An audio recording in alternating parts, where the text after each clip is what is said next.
Spring training pitchers and catchers reported yesterday, and you love that. You know why?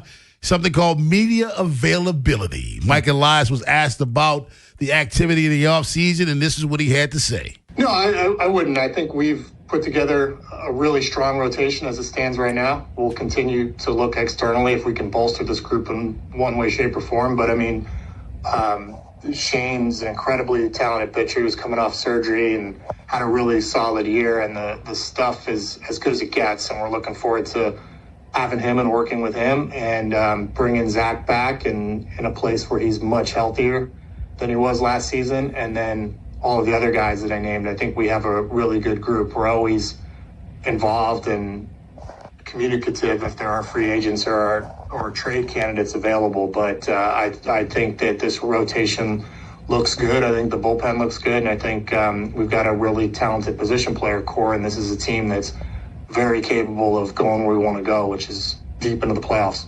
Now, the question was, would you call not getting a frontline starter in the offseason a disappointment? To me, it's disappointing, but it's hard for me to label what they've done this offseason, Jeremy, as a disappointment. Those are two different things, in my opinion. I'm disappointed that they didn't get Framber Valdez. However, the activity as a whole was not a disappointment. Yeah, man, I just wish they'd have got Ranger Suarez and this would have been over and done with, and we're not talking about it because I feel like this is the second time Elias has said something and fans have taken what's been said and going, hey, this is how you put it. You said it was liftoff. When are we spending money? You said we didn't have any money restraints. And like now there's the pocketbook's open or whatever, the wallet's open. And people are sitting here going, well, if the money's not an issue, why didn't you just overpay Framber Valdez? I don't think that's smart either. Like, just to throw money at him. And I'm not even sure Framber Valdez was their guy. Again, I go back to this and think they had a number. And if you guys look at the way Mike Elias has worked, what has he done? He's tried to find value. They didn't re-sign Santander. They got Tyler O'Neill. You saw what happened. They thought he had a cheaper version. By the way, if you'd signed Santander, you'd probably be pissed off right now. Oh, yeah. Same thing with Burns. They offered him the most money. He goes to Arizona, blows out his arm. Yeah. You know, you can't predict those things. And I'm not even saying Cy Young surgery. Yeah, Cy Young surgery. Everybody know that. But the thing that makes me laugh, though, is like when we're looking at it, people are acting like Shane Baz is some turd. They don't. Jeremy, can I say this honestly, dude? There are people who watch baseball, and there are people who know baseball. And when I throw the name Shane Baz out to most people, who's that? Because they don't really watch baseball. Or I should say they don't really know baseball. Because that guy, the addition of that guy is a jolt in the arm, all pun intended, to your rotation. He is huge to your rotation in and of itself. It's funny because, so I'm looking at his baseball savant, which he throws 5 pitches. His best pitch is his 4-seam.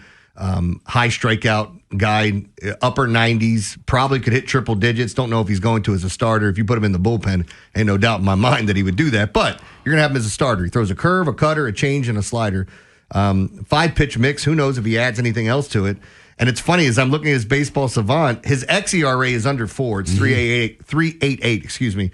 4.25 for his career. He's coming off of Tommy John surgery. You're looking at his numbers coming down. And if you go back to 2024, in 79 innings, he had a 3-run ERA. This guy's a former top 10 pick, and you got him for 4 years. 176 strikeouts in 166 innings. I'm sorry, those stats right there mean everything to me. Mm-hmm. When you miss bats, then you help everybody out. When you can miss more bats than innings pitched, then that gives hitters less opportunities to do damage. So if you look at our rotation, would you call Dean Kramer a strikeout pitcher? Not bad, but not bad, but not a strikeout middle pitcher. Of the pack, right? He can get strikeouts, but he's not a strikeout pitcher. Would you say the same thing? Well, Zach Eflin's not a strikeout pitcher. No. Shane Baz is. And then when we get to the other two, Bradish is a strikeout pitcher. Look at it. He has more innings, more strikeouts than innings pitched. He does. But the other thing I like about Bradish is I don't think he cares if he's K'ing you or if he's working through you and getting you to pound the ball in the dirt. Sort of like Burns. Yeah. And then the same thing with Trevor Rogers. I don't think Trevor Rogers is a strikeout pitcher. I think he's a guy who can get strikeouts. For example, I think he's like Kramer. 109 innings last year and 103 strikeouts. That's solid. Solid. It's not like you had 109 and 2/3 innings pitched and you had 87 strikeouts. Yeah. I think people have it in their mind of what they want the Orioles to do, and when they don't do it, it's a failure. And I go back, I'll keep going back to some of the moves that were made. We didn't know who Yanier Cano was before that happened. You know, they've kicked tires. What about Danny Kalum and Ciano Perez, guys they found in the bullpen out of nowhere? Like, what do we got here? And I think if they're able to get with Shane Baz and this coaching staff with the manager you have, like people are going, oh yeah, no big deal. You don't have to sign anybody. Shane Baz is going to win a Cy Young. They said he has Cy Young stuff. He has the type of stuff that could win that. No, Bradish might. They both might be in the top 5. Maybe they steal votes from another. Propaganda. Yeah, see? Let's go. Let's go to Steve in Perry Hall. What's up, Steve? Hey, guys. Good morning. Good morning.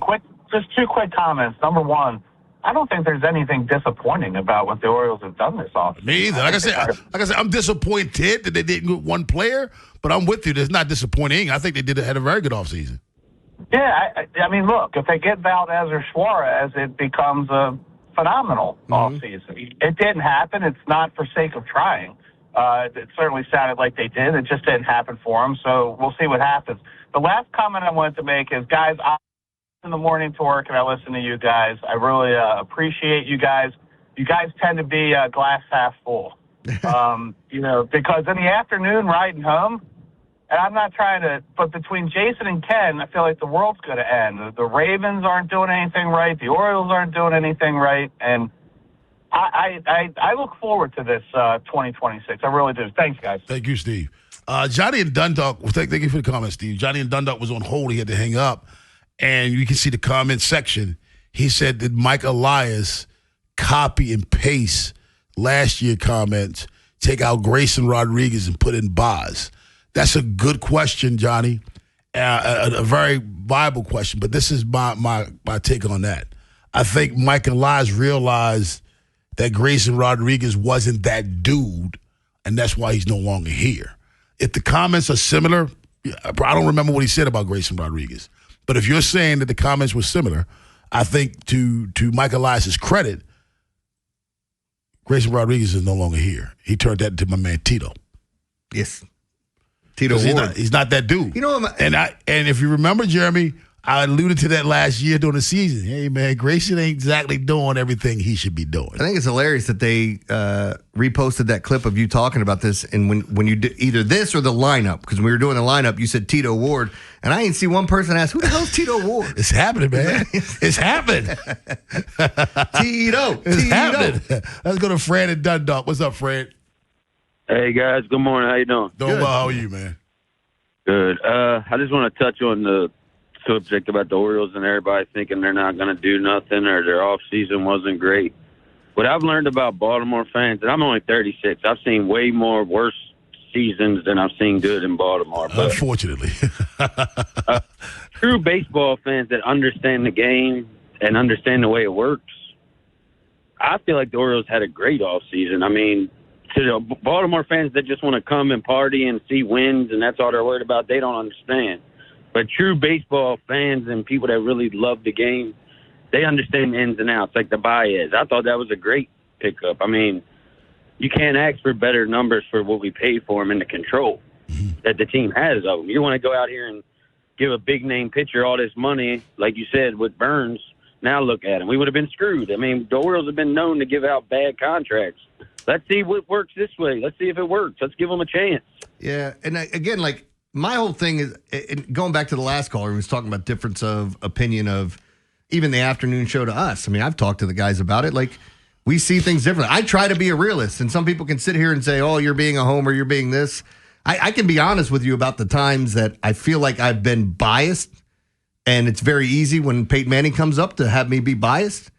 But, like, when it comes to this, And LeBar. Well, it's not even biased. Dude's just the best, man. He's the best. No, but like, again, people have their minds made up of how things need to be. And if you don't get this, it's a failure.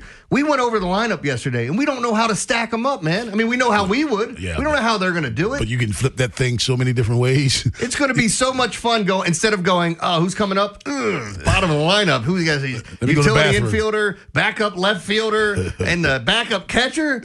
No, it's the sixth catcher we used this year. Your backup catcher this year is either Adley or it's the guy that was the number one prospect in baseball. I mean, come on, man. And again, like when we're looking at the starting pitching, I keep saying it. They're built for the regular season to me, which means they're going to be in the playoffs. That doesn't mean they can't win in the postseason.